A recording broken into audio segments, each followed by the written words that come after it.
Mais um É Daqui no ar, eu aqui, você aí, nós juntos sempre fazendo e contando histórias das pessoas que fazem e acontecem em Indaiatuba.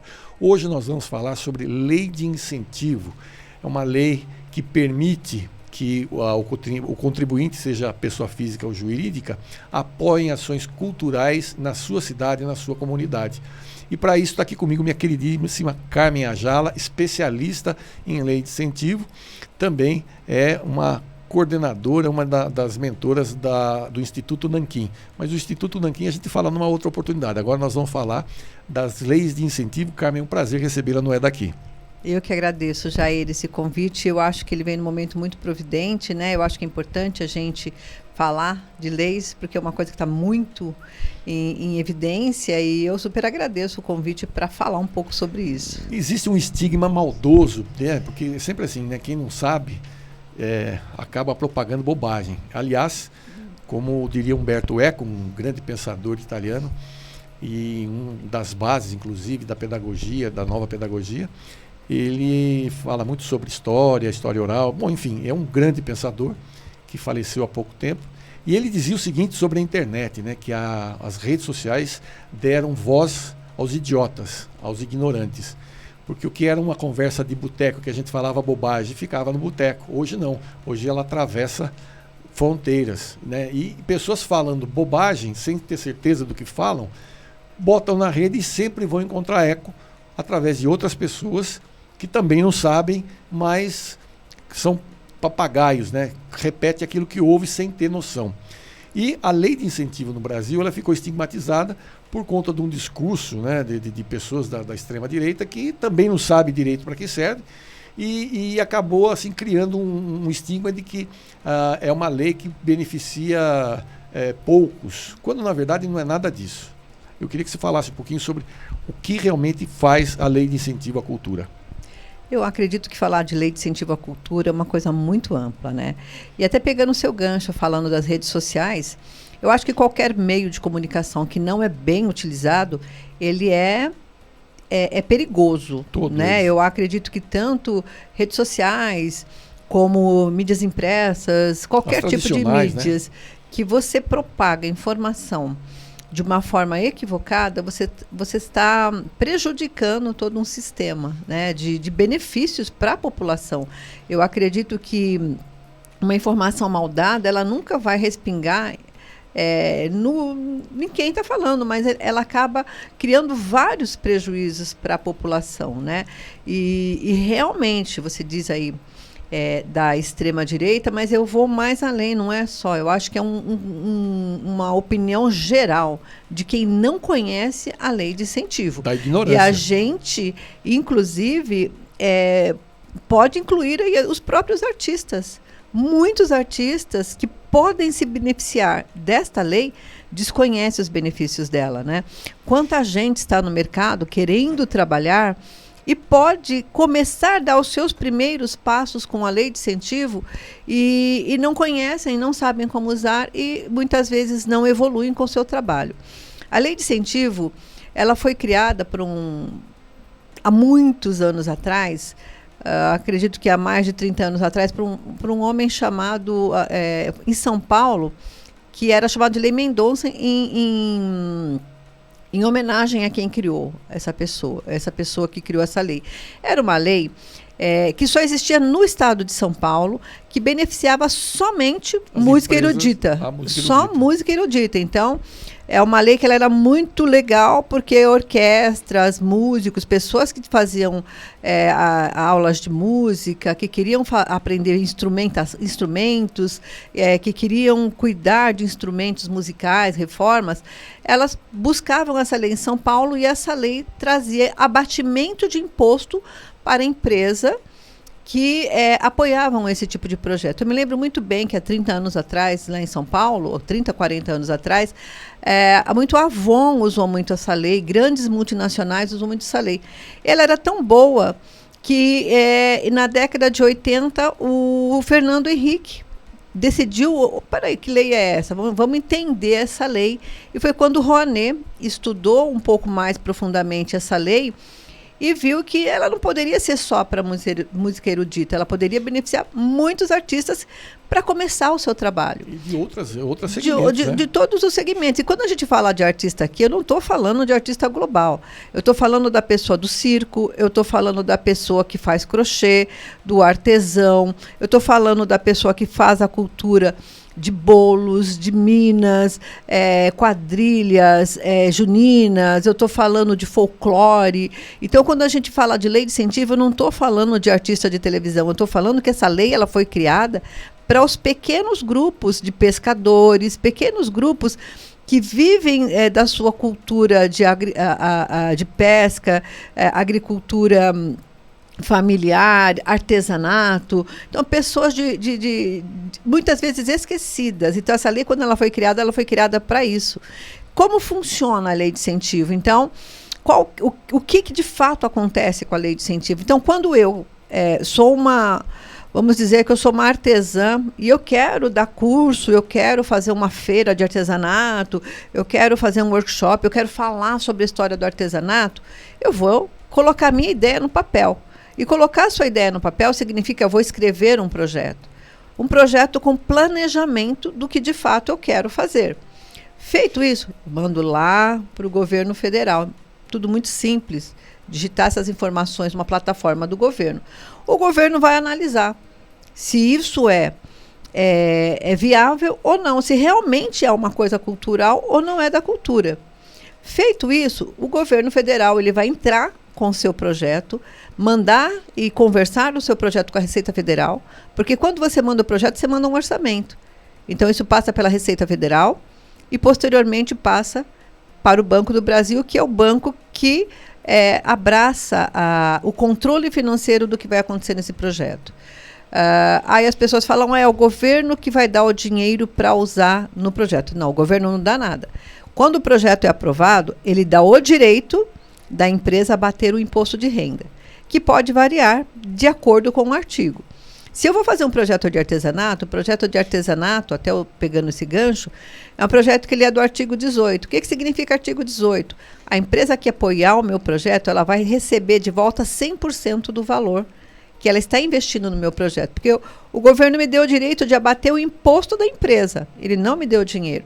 Então, no artigo 18, eu vou devolver 100% através de abatimento ou restituição de imposto para aquela empresa. Por exemplo, se a empresa tiver e ela pode dar o quanto do imposto? É o 100% do imposto dela, não? Não, isso em pessoa no artigo 18. Só concluindo, no artigo 26 é até de 50% a 60% que eu vou abater do imposto de renda.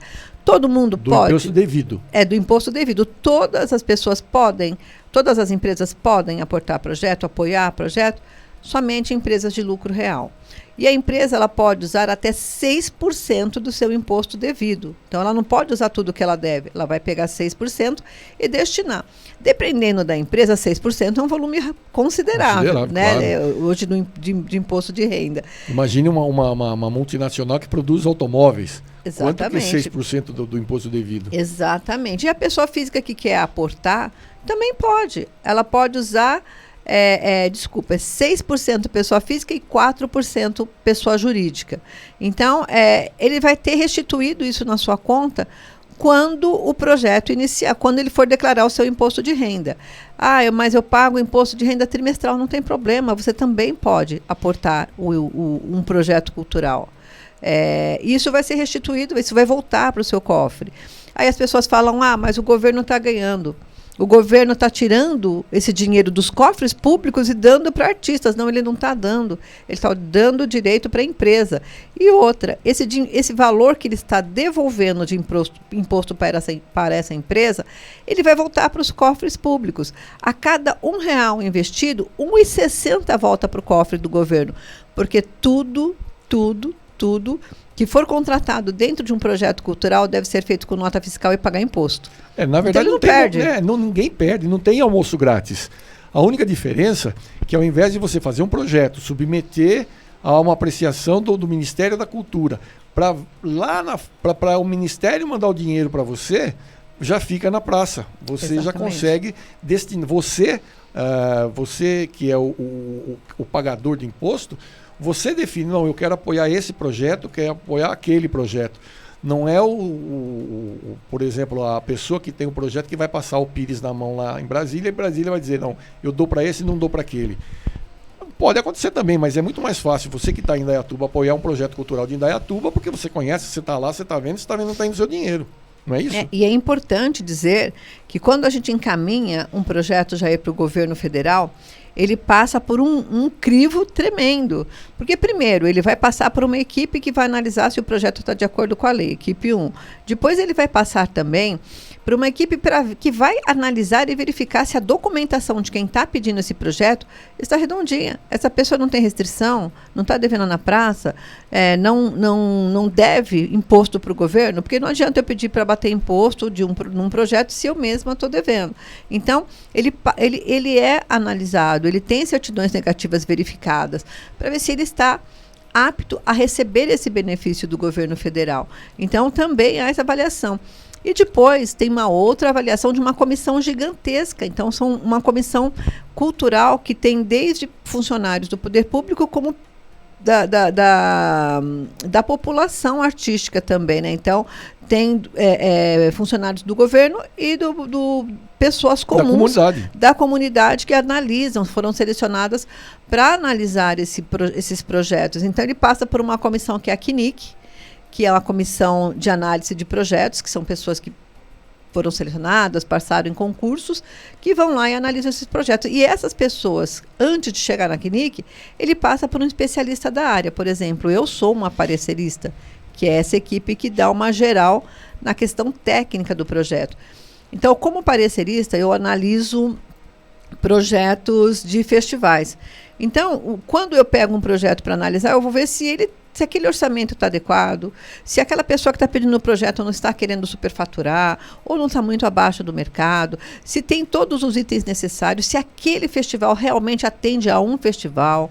A gente olha o currículo, se a pessoa tem experiência no que ela está fazendo, se ela não está pedindo um projeto sem nenhuma experiência, se não é um amador que não vai ter condições de fazer o que ele está propondo.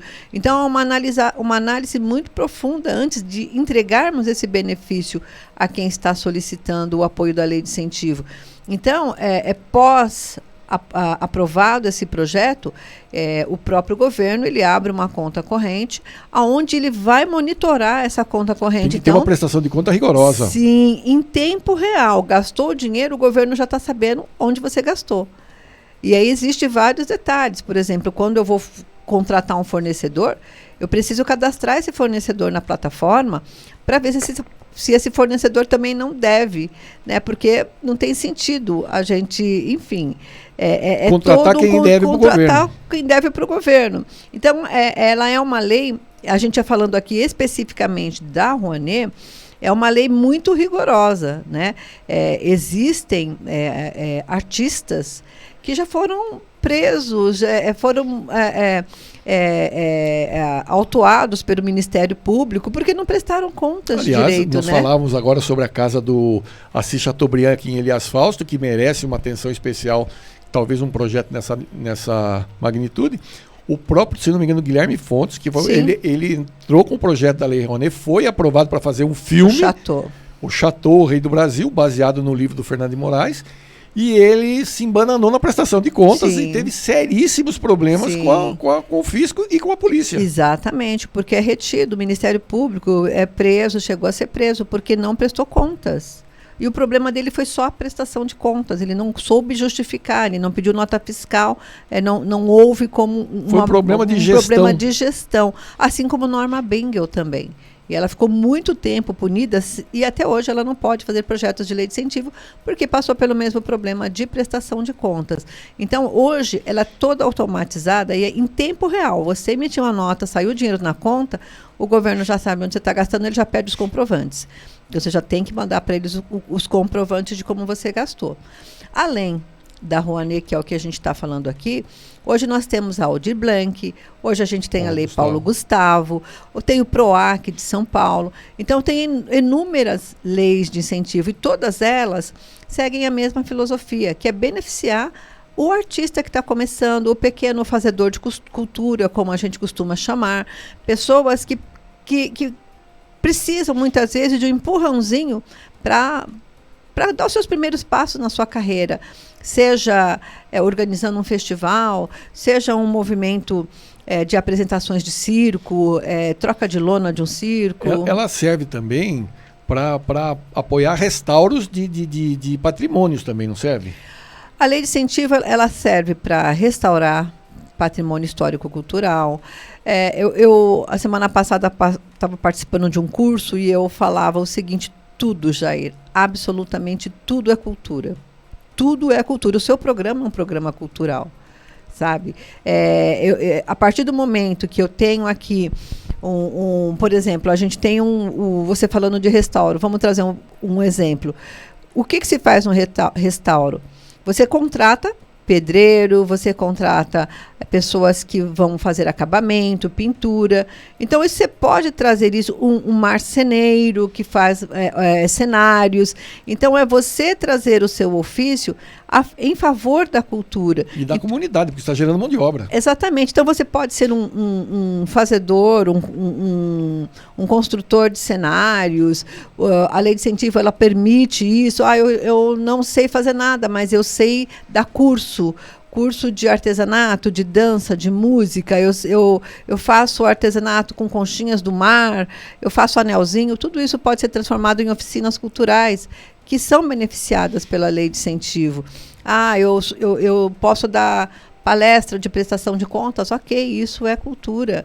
Restauro é cultura. Reforma, muitas vezes uma reforma num prédio público é um restauro de patrimônio cultural. E aí é onde entra de novo aquela informação que quando a pessoa investe num projeto de incentivo, numa lei de incentivo, o próprio projeto está gerando a economia, está girando a economia local, porque é o pedreiro que vai ter que trabalhar, vai ter que dar nota fiscal. O cimento que você vai comprar vai ter que dar nota fiscal. A madeira que você comprar vai ter que dar nota fiscal. O carpinteiro que vai lá vai dar nota fiscal. Ou seja, a economia está virando e a máquina está arrecadando. Exatamente. Em momento nenhum o governo deixa de arrecadar. Ele deixa de arrecadar naquele momento aquela porcentagem que está, como a Carmen acabou de dizer, que acaba gerando a cada real R$1,60 de volta para os cofres públicos.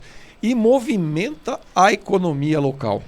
Além de movimentar a economia local, ela gera empregos, né? Muita gente que tem talento, que precisa trabalhar. Então, você faz a cultura acontecer na sua cidade. Você gera emprego. Você faz com que aconteça a economia circular. Então, você tem o marketing a favor, porque o projeto cultural com lei de incentivo, ele exige que seja feito o marketing para dar visibilidade para a empresa que está patrocinando e para o próprio governo. Então, além dessa visibilidade do marketing, ele também contrata pessoas para auditar, né? Então você está gerando um emprego em todas as frentes. Em recursos humanos, porque você vai contratar pessoas, em administração, porque você vai prestar conta, em comunicação e marketing, porque você precisa fazer um plano de marketing para divulgar aquele projeto que está sendo realizado. Você vai precisar ter pessoas especialistas para estar à frente, coordenando esse trabalho. Então você gera muito emprego. Aqui em Indaiatuba, especificamente, eu tenho vários projetos aprovados hoje que passaram pelas minhas mãos, mas atualmente a gente está trabalhando aí no restauro da Igreja Matriz. Ali vai gerar inúmeros empregos, inúmeros trabalhos. Então, a economia ela vai circular fortemente, vai gerar muito emprego, muito trabalho para as pessoas que muitas vezes não teriam uma oportunidade profissional. Então, a lei de incentivo ela pode gerar muitos benefícios para quem traz para a cidade e para quem está realizando como profissional. Você sabe que você, no começo, me lembrou bem de uma situação aqui. O Fernando Henrique Cardoso foi quem acabou levando essa ideia da Lei Mendonça, na época, que se transformou na Lei Rouanet. Mas você sabia que o Fernando Henrique também foi o pai? Não, aliás, não foi nem o Fernando Henrique. Foi o ex-prefeito de Campinas, Magalhães Teixeira, quem começou com um projeto que hoje é o Bolsa Família do governo federal. O projeto que as mães que mantivessem os filhos na escola tinham pequeno subsídio e tudo mais. O Fernando Henrique era muito amigo do Grama, do Magalhães Teixeira. Quando ele se tornou presidente da República, ele fez uma avaliação e levou o projeto, que aí acabou se tornando um projeto maior em nível nacional. Aí depois veio o outro governo, que transformou em Bolsa Família, e assim sucessivamente, que é a transferência de renda para famílias de baixa renda, baixo poder aquisitivo, para manter os filhos na escola. Então, esse tipo de visão de que a pessoa fala assim, porque é da esquerda, é da direita. Não, isso aí é um olhar focado na comunidade, na necessidade da população. E quando a gente fala de uma lei de incentivo à cultura, a Carmen está salientando muito bem isso, nós estamos falando de um microcosmo, que é onde a gente está vivendo aqui hoje, e que gera muito emprego, gera na paróquia. Não, mas, por exemplo, mas tem grandes shows que também fazem, mas esses grandes shows também contratam mão de obra, também contratam material, também contratam serviço, e isso tudo tem que ser feito através de nota fiscal, tem que ser muito bem documentado. Então, não tem como escapar, ainda mais do jeito que é hoje, digital, tudo informatizado, não tem como escapar do controle da Receita Federal o que está sendo feito com o dinheiro que ela está deixando você empregar na sua paróquia, na sua cidade. Exatamente. A lei de incentivo, quando a gente fala de lei de incentivo, a gente está falando de um trabalho que ele é feito em conjunto e ele é uma junção de 3 esferas do governo federal.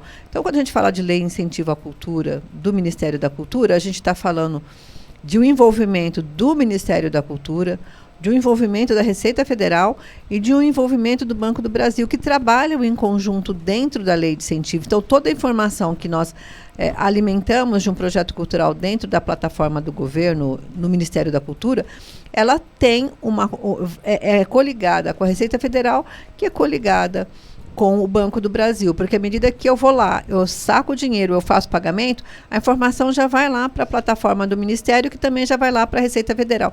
Então não tem como fugir, né? As pessoas batem muito na tecla, o governo está dando dinheiro. Então é muito importante salientar que o governo não dá dinheiro para ninguém, ele dá o direito do projeto isentar imposto, de acordo com o artigo que o projeto foi aprovado. Segundo,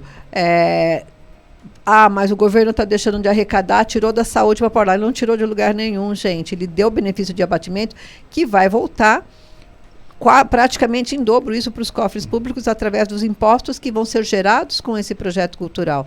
Então é muito benefício tanto para o governo fazer esse trabalho de incentivo, está fazendo dinheiro, como para quem está realizando esse projeto, porque dá visibilidade, dá marketing, dá evidência, transforma aquela região, transforma a ação, o local. E hoje em dia tem uma coisa chamada ESG, que é uma sigla em inglês, né, que fala de governança, de ecologia e de sustentabilidade.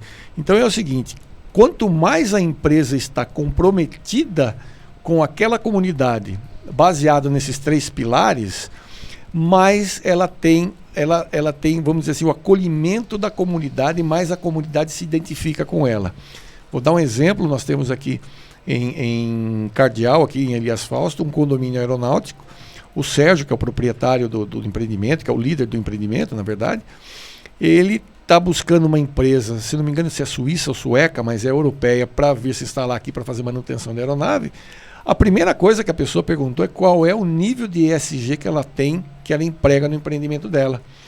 Qual é o tanto que ela vai gastar de água para fazer a irrigação da grama, qual é o sistema de iluminação que ela está usando, que vai ter algum impacto, que se tem a iluminação solar e tudo mais, usando energia solar e tudo mais. Então, isso faz com que as empresas também venham para uma cidade onde elas se sintam acolhidas e tenham empresas que também tenham essa mesma mentalidade para se instalar. E aí a comunidade passa a ter essa consciência, né, de sustentabilidade e tudo mais. E para fazer isso, ela tem que ter visibilidade. A gente tem que mostrar o que está fazendo para poder dar a devida notoriedade para quem faz, para que as pessoas saibam, porque não adianta fazer e não mostrar para ninguém. E aí é onde entra a questão da lei de incentivo, que ela fala, você tem que mostrar o que você está fazendo. Não só isso, Jair, além de mostrar e de trazer a visibilidade, um percentual do seu orçamento, o governo ele faz algumas exigências quando você envia um projeto cultural. Então, além de você realizar a sua ação, a sua atividade, você tem algumas obrigações que a lei exige de você. Uma delas é a obrigação da visibilidade, que é o plano de comunicação. Contratar um plano administrativo com a auditoria, né? Porque você precisa ter um acompanhamento administrativo para você bem fazer o seu projeto. E tem as outras exigências também, que você obrigatoriamente tem que inserir no seu projeto, que é acessibilidade. Como as pessoas PCDs vão ter acesso ao seu projeto? Como elas vão participar? Tem que ter uma cota, tem que ter uma forma dessas pessoas também ser beneficiadas. Então, isso está dentro dos artigos da lei, que você precisa beneficiar PCDs. Outra coisa, como o seu projeto vai chegar à população carente, que é o que a gente chama de democratização de acesso. Então, sempre é importante que os projetos culturais eles sejam gratuitos, né? Porque você está levando gratuitamente isso a alguma população carente da sua região. Mas eu vou ter um custo, eu estou pedindo só uma parte no orçamento, eu quero cobrar ingresso. Tudo bem, você pode cobrar ingresso, é limitado ao valor um valor X, né? Existe uma limitação de valores, mas você aí é obrigado a ter uma contrapartida.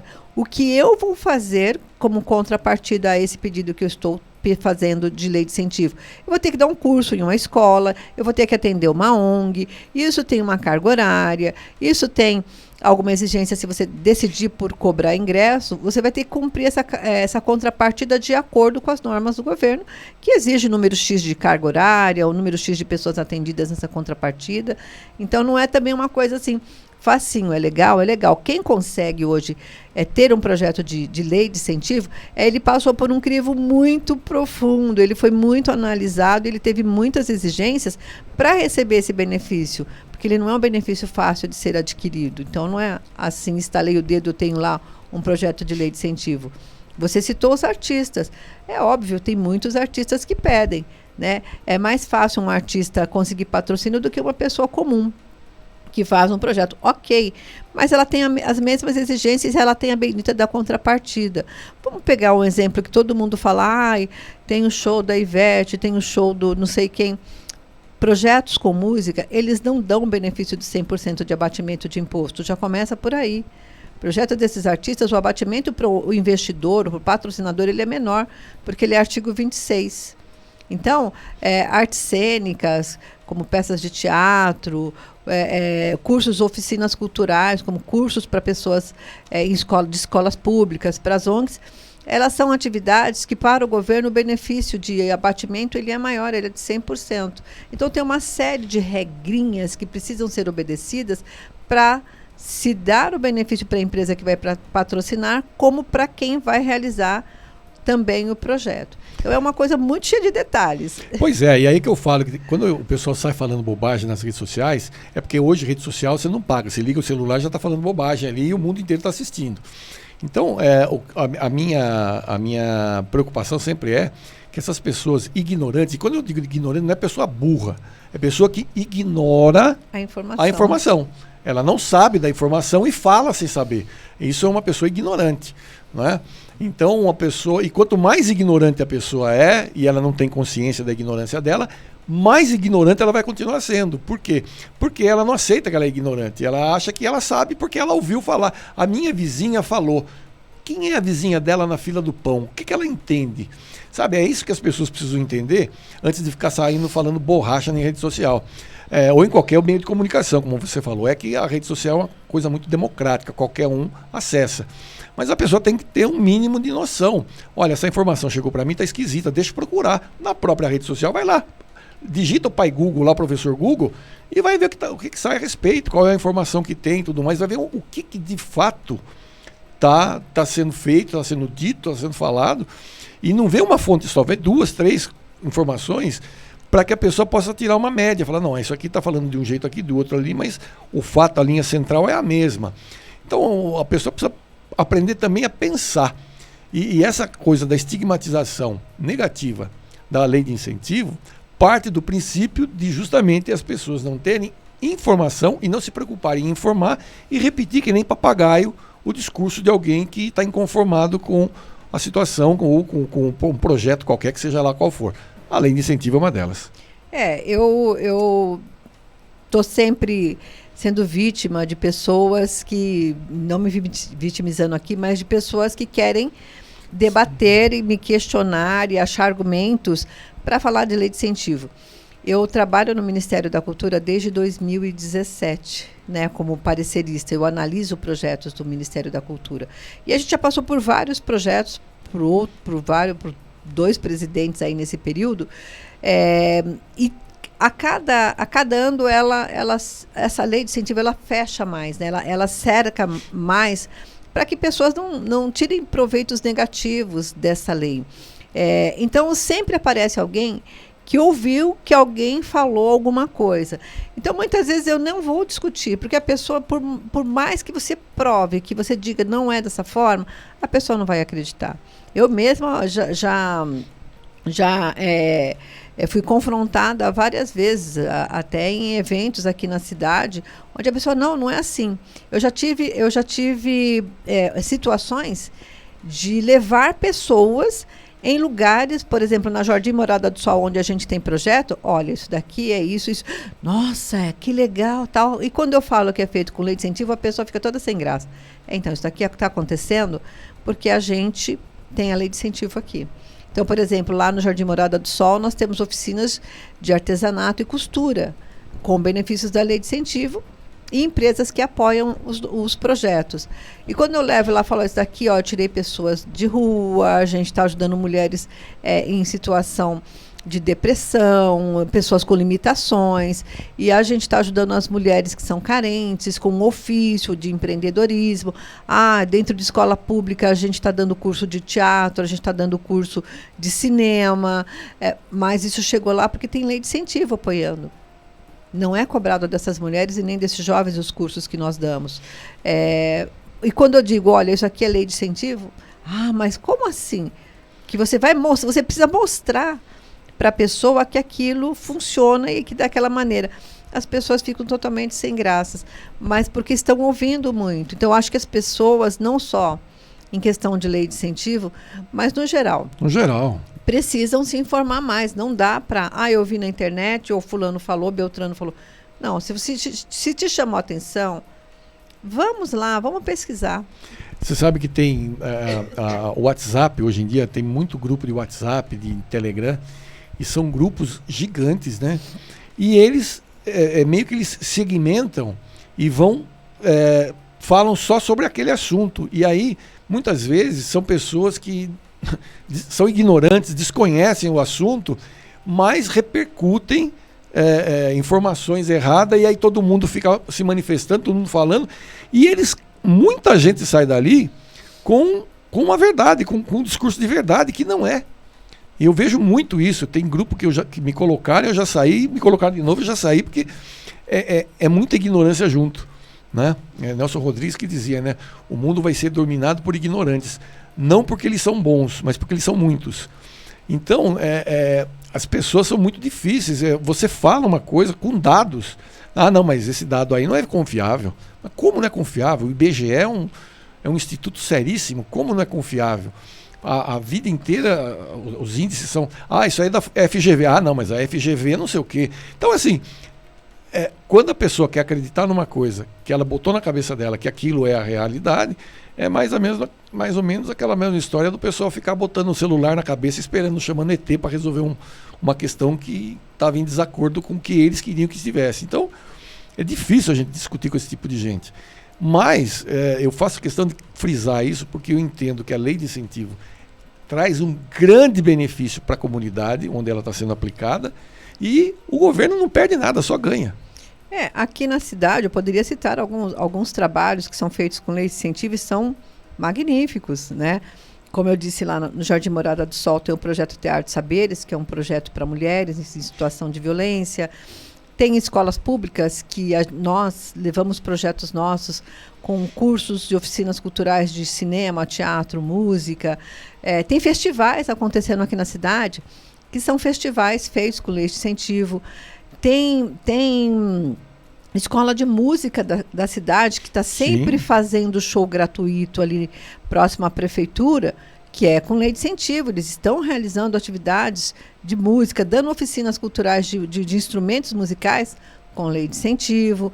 Então, dando aula, inclusive. Dando aula de teatro aqui na cidade. Tem alguns grupos com teatro, tem alguns grupos de música, tem grupos de dança que se beneficiam com leis de incentivo aqui na cidade e fazem excelentes trabalhos, estão atendendo crianças de escolas, crianças de ONGs, festivais de música, de dança, todos com leis de incentivo, só aqui em Indaiatuba. Então tem muita ação hoje acontecendo.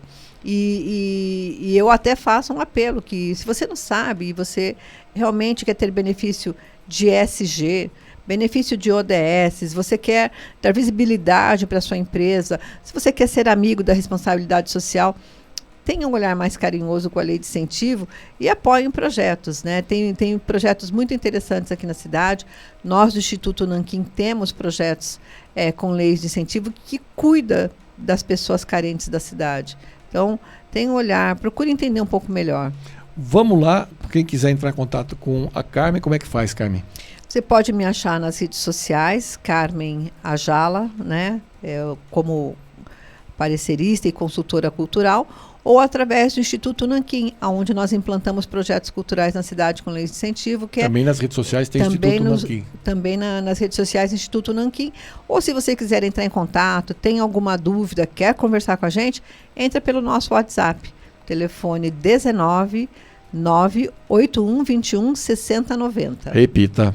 19 981 21 6090. Muito bom, tá aí dado o recado. Então, se você quer conhecer mais sobre a lei de incentivo, se não for para apoiar, pelo menos para conhecer e não falar bobagem, não ficar à mercê do que os outros dizem e você fica com aquela cara de e não saber se posicionar, ou às vezes se posicionar de forma equivocada, troca uma ideia com a Carmen, tenho certeza que ela vai te explicar com detalhes e quem sabe você pode até participar de algum dos projetos, ou como colaborador, ou como doador, enfim, conversa com ela, eu tenho certeza que você vai encontrar um caminho bom. Carmen, quero agradecer demais a sua participação aqui, volte outras vezes, porque esse é um assunto que não tem fim. Eu tenho certeza, Jair, que muitas dúvidas surgirão, pessoas podem ser que te procurem. Eu estive falando sobre esse assunto aqui com o Maurício Baroni não faz muito tempo, né? A gente falou ano passado sobre isso. E eu lembro que na época deu uma polêmica terrível, muitas pessoas procuraram para saber. Então me coloco super à disposição para quando você precisar voltar. E muito obrigada pelo convite, viu? Gostei bastante. Inclusive, se você quiser escrever aqui embaixo, deixa no comentário aí, que eu encaminho para a Carmen responder para você, não tem problema nenhum. É isso aí. Muito obrigado. E você já sabe, o nosso Daqui é um oferecimento do BNI One. BNI One é um grupo de empresários que toda terça-feira, às 6h30 da manhã, se reúne para fazer network, para conversar, para fazer negócio. Puxa, mas 6h30 da manhã, claro, enquanto a concorrência dorme, nós fazemos negócio. É isso aí, a Carmen faz parte do grupo também, como uma instituição filantrópica. E eu convido você para fazer parte, para conhecer. Vamos tomar um café? Numa terça-feira dessa, meu telefone está aparecendo aqui embaixo, você pode me procurar, eu te mando um convite e a gente se encontra lá. Se fizer sentido para você, venha fazer parte do nosso grupo. A maior rede de network do mundo é o BNI. Eu espero você para o nosso próximo encontro. Até lá, fiquem com Deus e muita paz.